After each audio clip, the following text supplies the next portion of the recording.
यदृच्छया चोपपन्नम् स्वर्गद्वारमपावृतम् सुखिनः क्षत्रियाः पार्थ लभन्ते युद्धमीदृशम्।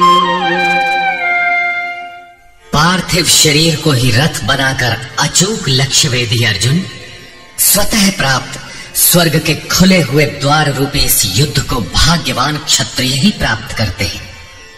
क्षत्रिय श्रेणी के साधक में तीनों गुणों को काट देने की क्षमता रहती है। उसके लिए स्वर्ग का द्वार खुला है, क्योंकि उसमें दैवी संपद पूर्णता अर्जित रहती है। स्वर्ग में विचरने की उसमें क्षमता रहती है। यही खुला हुआ स्वर्ग का द्वार है। क्षेत्रज्ञ के इस युद्ध को भाग्यवान क्षत्रिय ही पाते हैं, क्योंकि उनमें ही संघर्ष की क्षमता है। दुनिया में लड़ाइयां होती हैं, विश्व सिमट कर लड़ता है, प्रत्येक जाति लड़ती है, किंतु शाश्वत विजय जीतने वाले को भी नहीं मिलती। ये तो बदले हैं। जो जिसको जितना दबाता है, कालांतर में उसे भी उतना ही दबना पड़ता है। ये कैसी विजय है जिसमें इंद्रियों को सुखाने वाला शोक बना ही रहता है, अंत में शरीर भी नष्ट हो जाता है। वास्तविक संघर्ष तो क्षेत्र और क्षेत्रज्ञ का है, जिसमें एक बार विजय हो जाने पर प्रकृति का सदा के लिए निरोध और परम पुरुष परमात्मा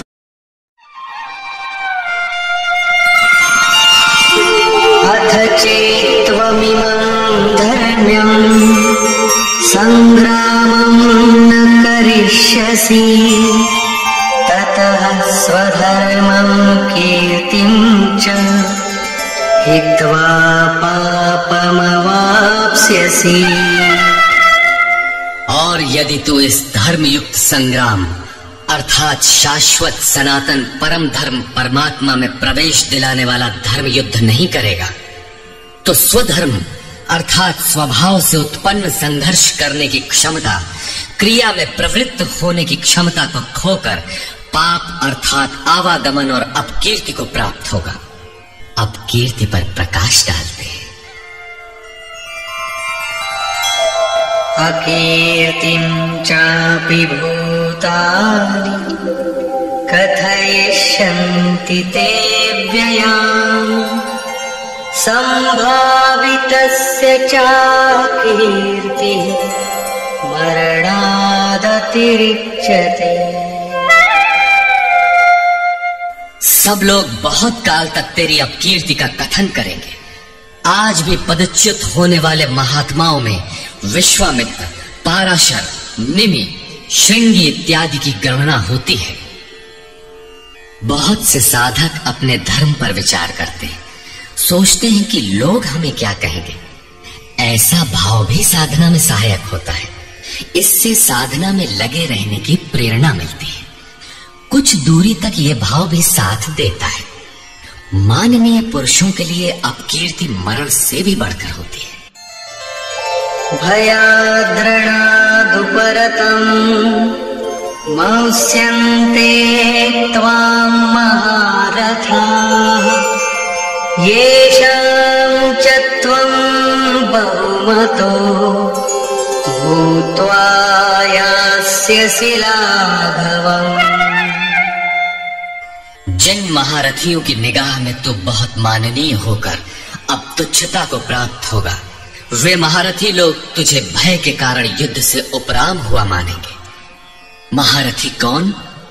इस पथ पर महान परिश्रम से आगे बढ़ने वाले साधक महारथी हैं।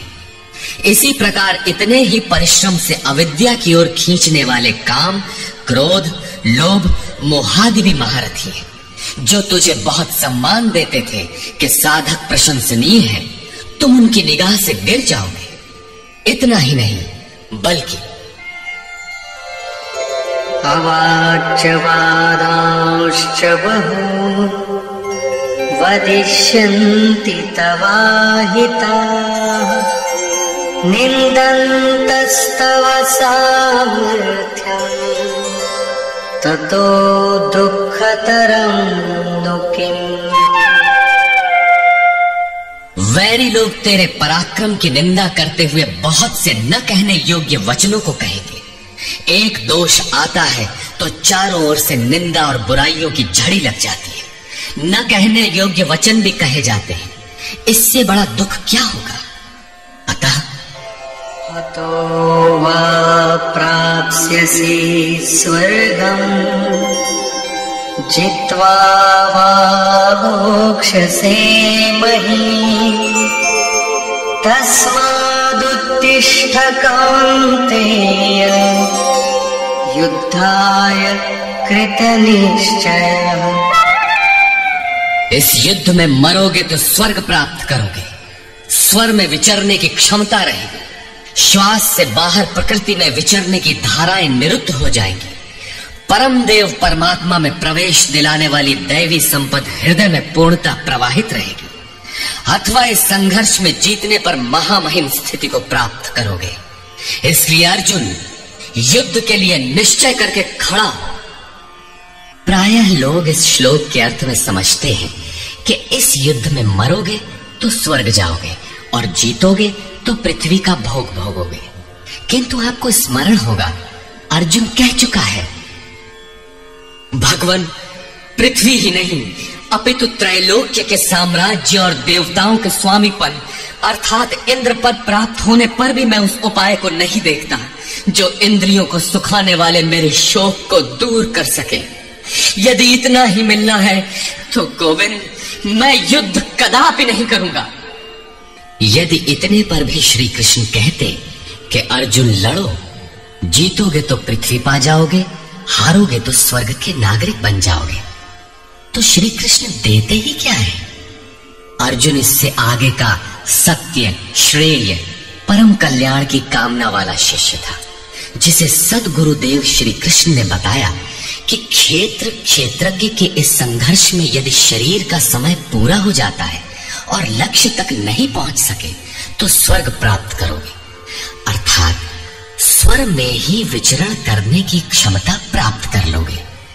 दैवी संपत्ति हृदय में ढल जाएगी और इस शरीर के रहते रहते संघर्ष में सफल हो जाते हो तो महिम, सबसे महान ब्रह्म की महिमा का उपभोग करोगे।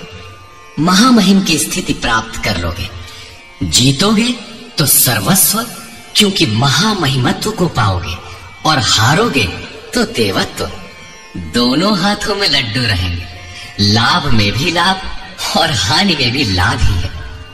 पुनः इसी पर बल देते हैं, सुख दुःखे समे कृत्वा लाभालाभो जयं जयं ततो युद्धाय युज्यस्व नैवं पापमवाप्स्यसि। इस प्रकार सुख दुख, लाभ हानि, जय पराजय को समान समझकर तू युद्ध के लिए तैयार हो। युद्ध करने से तू पाप को प्राप्त नहीं होगा, अर्थात सुख में सर्वस्व और दुख में भी देवत्व है। लाभ में महिम की स्थिति अर्थात सर्वस्व और हानि में भी देवत्व है।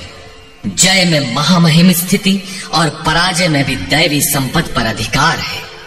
इस प्रकार अपने लाभ हानि को भली प्रकार स्वयं समझकर तू युद्ध के लिए तैयार हो। लड़ने में ही दोनों वस्तुएं हैं। लड़ोगे तो पाप अर्थात आवागमन को प्राप्त नहीं होगे, अतः तू युद्ध के लिए तैयार हो। एषा ते विहिता सांख्ये बुद्धिर्योगे त्विमां शृणु बुद्ध्या युक्तो यया पार्थ कर्मबन्धं प्रहास्यसि। पार्थ, ये बुद्धि तेरे लिए ज्ञान योग के विषय में कही गई है। कौन सी बुद्धि? यही कि युद्ध कर। ज्ञान योग में इतना ही है कि अपनी हस्ती को देखकर लाभ हानि का भली प्रकार विचार करके कि जीतेंगे तो महामहिम स्थिति और हारेंगे तो देवत्व। जय में सर्वस्व और पराजय में भी देवत्व। दोनों तरह लाभ है। युद्ध नहीं करेंगे तो सभी हमें बुरा कहेंगे, भय से उपराम हुआ मानेंगे, अपकीर्ति होगी, इस प्रकार अपने अस्तित्व को सामने रखकर स्वयं विचार कर युद्ध में अग्रसर होना ही ज्ञान योग है। प्रायः लोगों में भ्रांति है कि ज्ञान मार्ग में कर्म युद्ध नहीं करना पड़ता। वे कहते हैं कि ज्ञान मार्ग में कर्म नहीं है। मैं तो शुद्ध हूं, बुद्ध हूं, चैतन्य हूं, अहम ब्रह्मास्मि। गुण ही गुण में बरतते हैं, ऐसा मानकर हाथ पर हाथ रखकर बैठ जाते हैं। योगेश्वर श्री कृष्ण के अनुसार ये ज्ञान योग नहीं है। ज्ञान योग में भी वही कर्म करना है जो निष्काम कर्म योग में किया जाता है। दोनों में केवल बुद्धि का, दृष्टिकोण का अंतर है। ज्ञान मार्गी अपनी स्थिति समझकर अपने पर निर्भर होकर कर्म करता है, जबकि निष्काम कर्मयोगी इष्ट के आश्रित होकर कर्म करता है। करना दोनों मार्गों में है और वो कर्म भी एक ही है जिसे दोनों मार्गों में किया जाना है। केवल कर्म करने के दृष्टिकोण दो है। अर्जुन, इसी बुद्धि को अब तू कर्म योग के विषय में सुन, जिससे युक्त हुआ तू कर्मों के बंधन का अच्छी तरह नाश करेगा। यहां श्री कृष्ण ने कर्म का नाम पहली बार लिया, लेकिन ये नहीं बताया कि कर्म है क्या। अब कर्म न बताकर पहले कर्म की विशेषताओं पर प्रकाश डालते हैं।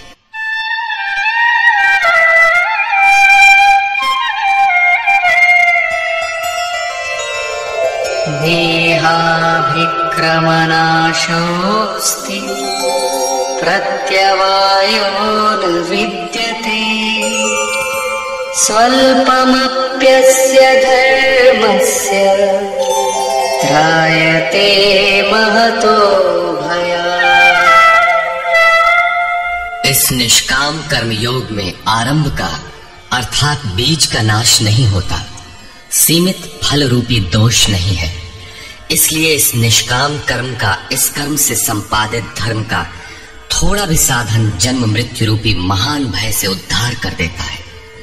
आप इस कर्म को समझें और उस पर 2 कदम चल भर दें, जो सदगृहस्थ आश्रम में रहकर ही चला जा सकता है। साधक तो चलते ही है। बीज भर डाल दें तो अर्जुन, बीज का नाश नहीं होता। प्रकृति में कोई क्षमता नहीं, ऐसा कोई अस्त्र नहीं कि उस सत्य को मिटा दे। प्रकृति केवल आवरण डाल सकती है, कुछ देर कर सकती है, किंतु साधन के आरंभ को मिटा नहीं सकती।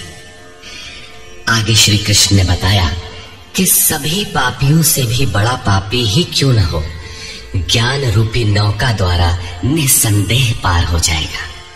ठीक उसी बात को यहां कहते हैं कि अर्जुन, निष्काम कर्म योग का बीजारोपण भर कर दें तो उस बीज का कभी नाश नहीं होता। विपरीत फल रूपी दोष भी इसमें नहीं होता कि आपको स्वर्ग, रिद्धियों या सिद्धियों तक पहुंचाकर छोड़ दे। आप ये साधन भले छोड़ दें, किंतु यह साधन आपका उद्धार करके ही छोड़ेगा। इस निष्काम कर्मयोग का थोड़ा सा भी साधन जन्म मृत्यु के महान भय से उद्धार कर देता है। अनेक जन्म संसिद्धस्ततो याति पराम गतिम। कर्म का यह बीजारोपण अनेक जन्म के पश्चात वहीं खड़ा कर देगा जहां परम धाम है, परम गति है। इसी क्रम में आगे कहते हैं, व्यवसायात्मिका बुद्धि एकेह कुरु नंदन बहुशाखा ह्यनन्ताश्च बुद्धयो व्यवसायिनाम्। अर्जुन, इस निष्काम कर्म योग में क्रियात्मक बुद्धि एक ही है, क्रिया एक है और परिणाम एक ही है। आत्मिक संपत्ति ही स्थिर संपत्ति है। इस संपत्ति को प्रकृति के द्वंद्व में शनैः शनैः अर्जित करना व्यवसाय है। ये व्यवसाय अथवा निश्चयात्मक क्रिया भी एक ही है।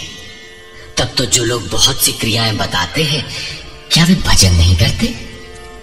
श्री कृष्ण कहते हैं, हाँ, वे भजन नहीं करते। उन पुरुषों की बुद्धि अनंत शाखाओं वाली होती है, इसलिए अनंत क्रियाओं का विस्तार कर लेते हैं।